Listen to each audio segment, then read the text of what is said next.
What's good, YouTube, man? It's your boy Cole here, back with another banger for y'all boys today. And hey, today we reacting to today, the PS5 is a mess, man.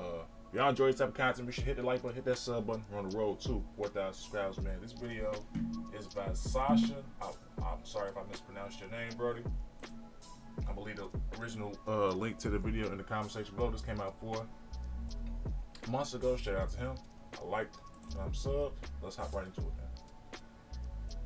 Before I say anything, let me just acknowledge that if you own a PS5, Xbox Series X or X, whatever, and you're satisfied with it, that's great. Genuinely, like, you are doing better than I am. Where do I even start this conversation? Console exclusives are a divisive topic. On one side, you have the gamer who understands that console exclusives are what gives a console an identity. It's what gives your system value, and it should encourage companies to try to one-up each other so that they can have games that the other side doesn't. And on the other side, you have the average person, someone who's not following all this stuff.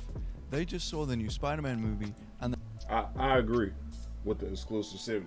Well, which, you know, we are slowly but surely getting away from exclusivity. You know what I'm saying? With all the Xbox games coming to PlayStation, and with PlayStation, you know, releasing some games to, you know, Xbox, and, you know, but both Xbox and PlayStation are releasing games to PC and stuff like that. The only console that has this exclusivity is Nintendo. You know what I'm saying? But as we slowly and surely get away from that, you know what I'm saying? When games are releasing, you know, day and date for everything, what's the point in getting, you know what I'm saying, the PS6 or the Xbox, the next Xbox console? You know what I'm saying? So I feel like the perfect combo going into, you know, the next console generation would be a PC and the Nintendo Switch 2. You know what I'm saying? But hey, that's just my opinion. they want to try the new Spider-Man game. They're in a Spider-Man mood. But they can't, because they made the decision to buy an Xbox 4 years ago.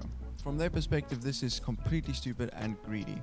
The Xbox One could absolutely run Spider-Man PS4, no doubt about it. But keeping it exclusive for the time gave you just one more reason to go out and buy a PlayStation 4 in 2018. This has always been the case throughout every generation of consoles. Do you want Mario or do you want Sonic? Do you want Crash Bandicoot or do you want Zelda? Do you want Kratos? Growing up, I had both the PS3 and Xbox 360. My first ever console was the Xbox 360 back in like 2011. You know what I'm saying? It was a Christmas present from my mom. And then our basement flooded. Obviously, you know what I'm saying? My Xbox was down there. You know, we couldn't save it or not. You know what I'm saying? The next year later, she got me a PS3. You know what I'm saying? And the first ever game I played on PlayStation 3 was The Last of Us. You know what I'm saying? That shows you how long The Last of Us has been out. That was like in what, 2012, 2013. I think it was like it won Game of the Year that year, if I'm not mistaken. But and then they keep remastering that shit. Like, make a new IPs. Oh, make the third game, dog. It's been what, 12 years? Come on now. But I say that to say is I never really had a console bias. You know what I'm saying? I never really, you know, cared as far as, you know, what console I have. You know what I'm saying? As long as I was able to game. You know what I'm saying? And I feel like we slowly but surely getting back to that era where it's like, who cares what, you know, what hardware you playing on, as long as you're able to play the games that you want. You know what I'm saying? And I feel like that's a massive, you know, W for the gaming community. And I don't really see the point of a console war, you know what I'm saying? Because we all should be, you know, gaming, you know, because this is our escape from reality. This is our, you know what I'm saying, escape from, you know what I'm saying, the real world as far as like, you know, work, school, you know what I'm saying? We have dealing with so much, you know what I'm saying? And for the longest time, you know, I dealt with, you know, depression, you know what I'm saying? But the gaming was always my cure, you know what I'm saying? My remedy, you know? And I feel like being the, you know, to play your favorite games on any platform going into 2025 and beyond is like a massive W for gamers entirely, you know? Master Chief or Pikmin. Ideally, exclusive games should encourage competition amongst studios, which just results in better games for the consumer. And games should be the most important factor when it comes to buying or marketing or selling a games console, that should go without saying. Your machine can have the most RAM and the best GPU and CPU and PU, but if it doesn't have games, what is the point? It's an expensive paperweight. If it's not fun, why bother? Thank you, Reggie. The perfect situation is when your shiny new console has fun games that also take advantage of the new hardware to break boundaries, to expand further than was possible before. True 3D games just weren't possible on the Super Nintendo. CDs could hold significantly bigger games than old cartridges, and improvements in graphics cards made high-resolution HD games more achievable across the board. Releasing a system that's just a better version of the one before it works fine. That can sell. But having a noticeable, remarkable leap in technology and in potential really proves the console's worth. Seeing something that'll make the consumer go, I'd argue that to have the biggest library of games, you be able to get a PC, you know what I'm saying? You don't have to pay for online. You can use any controller that you want, you know what I'm saying?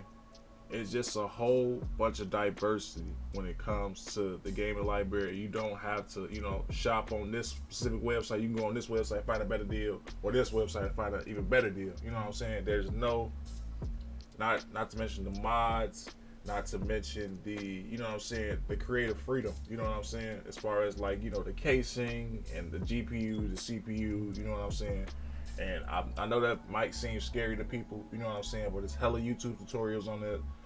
And you can go to PC Part Picker and pick out your parts and stuff like that, and they give you like the recommendations. So if you're doing this, and you should pair with this and stuff like that. And it seems scary, but I promise you it's not. You know what I'm saying? Because each part can only go one way. You know what I'm saying? So once you get down to it, it's not that bad. It's like building like a puzzle piece, and you putting it all together.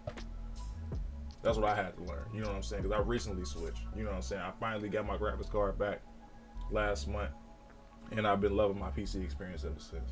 And seeing all these, all the games that I never got to play because I've had this console or I've had this console and couldn't play that, you know what I'm saying? And being able to see them come all together, that just extends your library. Imagine that backlog gonna be crazy when I finally do, you know what I'm saying?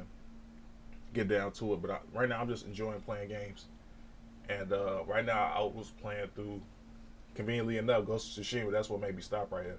And I'm playing through Sleeping Dogs.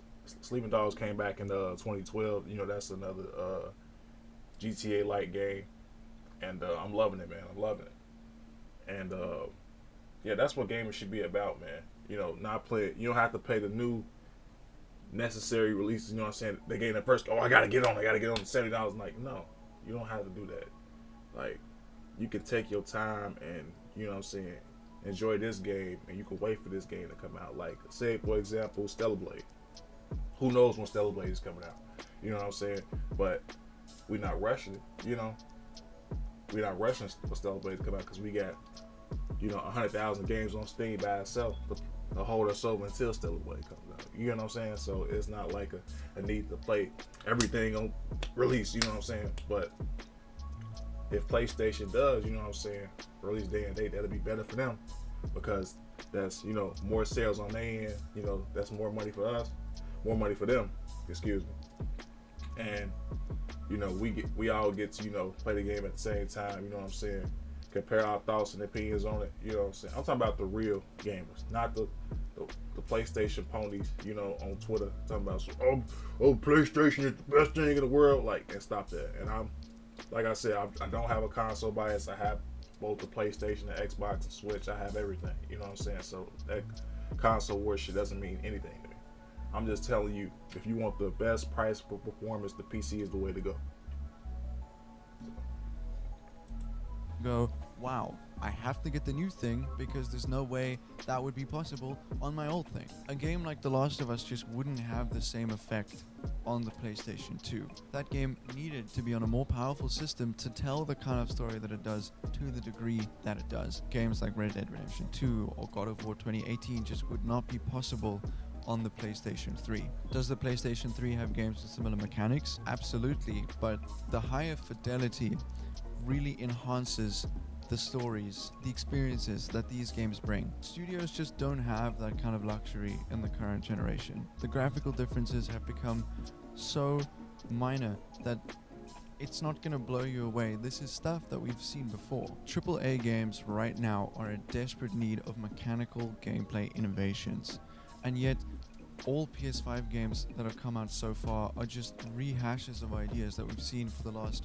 Yeah, and I don't get why the PlayStation is doing that. You know what I'm saying? Like I said, that previous example I just said about The Last of Us, that shit been out since what, 2013, and they keep remastering it. Then when The Last of Us 2 came out for PS4, y'all want to remaster that again and again and again.